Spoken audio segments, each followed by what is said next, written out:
আসসালামু আলাইকুম। আপনারা সবাই কেমন আছেন? আশা করি আপনারা সবাই ভালো আছেন। আল্লাহর রহমতে আমিও ভালো আছি। আজকে আমরা পাঙ্গাস মাছ ভুনা করব। চলুন দেখে আসি কিভাবে করে। তো প্রথমে আমরা পাঙ্গাস মাছগুলি এই সাইজ করে কেটে নিয়েছি, বেশি বড়ও না ছোটও না।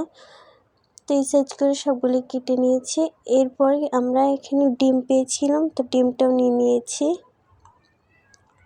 তো এরপর আবার আমরা ভালো করে ধুয়ে নিয়েছি। ধুয়ে নেওয়ার পর অন্য একটা পাত্রে নেওয়ার পরে আমরা এখানে হলুদ দিয়ে দিব, হলুদের গুঁড়া,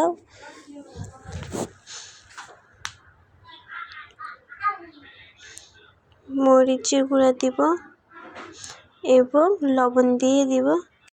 এরপর হাতের সাহায্যে ভালো করে মাখিয়ে নেব, প্রত্যেকটা পিসের গায়ে জানি ভালো করে লেগে যায়, এভাবে মাখিয়ে নিলাম সবগুলো মাছের পিসগুলোকে। তো আপনারা যদি আমাদের চ্যানেলে নতুন হয়ে থাকেন তাহলে কিন্তু চ্যানেলটাকে সাবস্ক্রাইব করে দিবেন। তো এরপর চুলায় একটি কড়াই বসিয়ে দিলাম, এরপর তেল দিয়ে দিলাম গরম হওয়ার জন্য। তেলটাকে একটু চারপাশে ছড়িয়ে দেব খুন্তির সাহায্যে।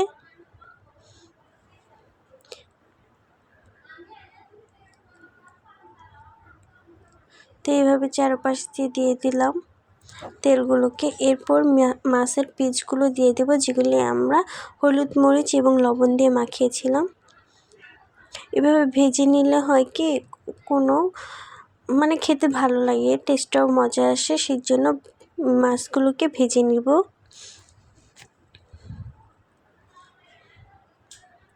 তো এইভাবে করে সবগুলো মাছগুলোকে ভেজে নেব।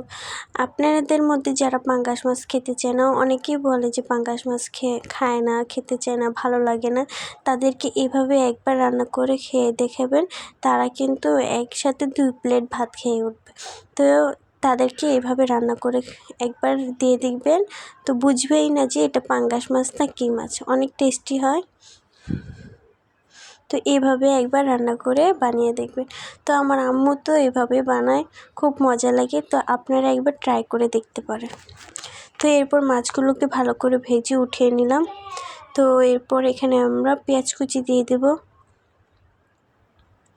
মরিচ দিয়ে দিব, মরিচটাকে আমরা মাঝখান দিয়ে কেটে নিয়েছিলাম। এরপর ভালো করে নেড়ে চেড়ে ভেজে নিব।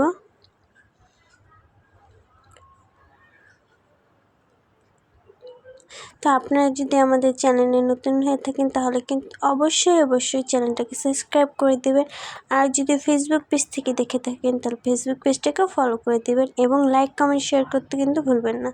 এরপর এখানে আমরা 1 চামচের মতন মরিচের গুঁড়া এবং 1/2 চামচের মতন হলুদের গুঁড়া দিয়ে দেব।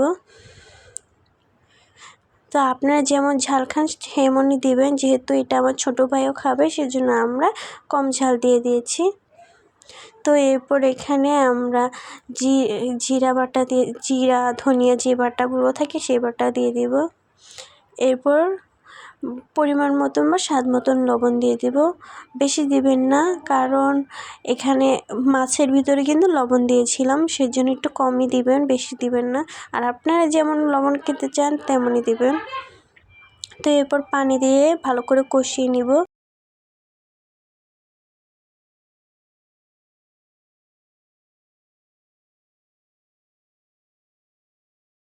তো এরপর কিছুক্ষণের জন্য ঢেকে রেখে দিলাম। তো কিছুক্ষণ পর ফিরে এসে ভালো করে নেড়ে চেড়ে নিব। এরপর সেই ভেজে রাখা মাছগুলো দিয়ে দিব, দিয়ে আলতো করে নেড়ে ছেড়ে নিব, নাহলে কিন্তু মাছগুলো ভেঙে যাবে।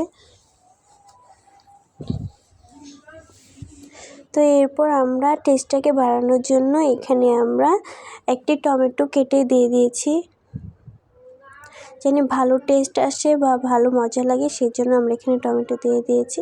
তো এরপর কিছুক্ষণের জন্য ঢেকে রেখে দিয়েছিলাম। তো কিছুক্ষণ পর ফিরে এসেছি, দেখতে পাচ্ছেন বলক উঠে এসেছে। তো এরপর ভালো করে নেড়ে চেড়ে নিব।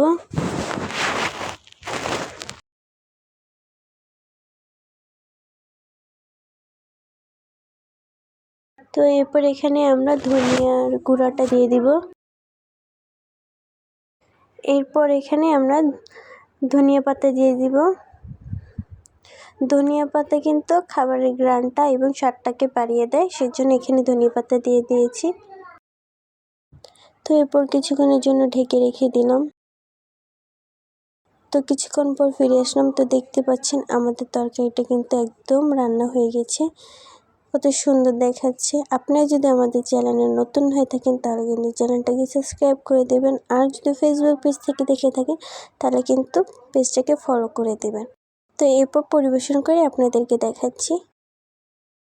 তো দেখতে পাচ্ছেন কত সুন্দর ইয়ামি এবং জুসি লাগছে। আপনারা যারা এভাবে পাঙ্গাস মাছ খেতে চান না তাদেরকে কিন্তু এভাবে রান্না করে দেবেন, তারা কিন্তু খেয়ে মজা পাবে। খুব সুন্দর দেখাচ্ছে। আমাদের বাসায় কিন্তু এভাবেই রান্না করে খায়। আপনারা চাইলে এভাবে একবার হলেও রান্না করে খেয়ে দেখতে পারেন। আর আমাদের চ্যানেলে নতুন হয়ে থাকলে কিন্তু চ্যানেলটাকে সাবস্ক্রাইব করে দেবেন এবং লাইক কমেন্ট শেয়ার করতে কিন্তু ভুলবেন না।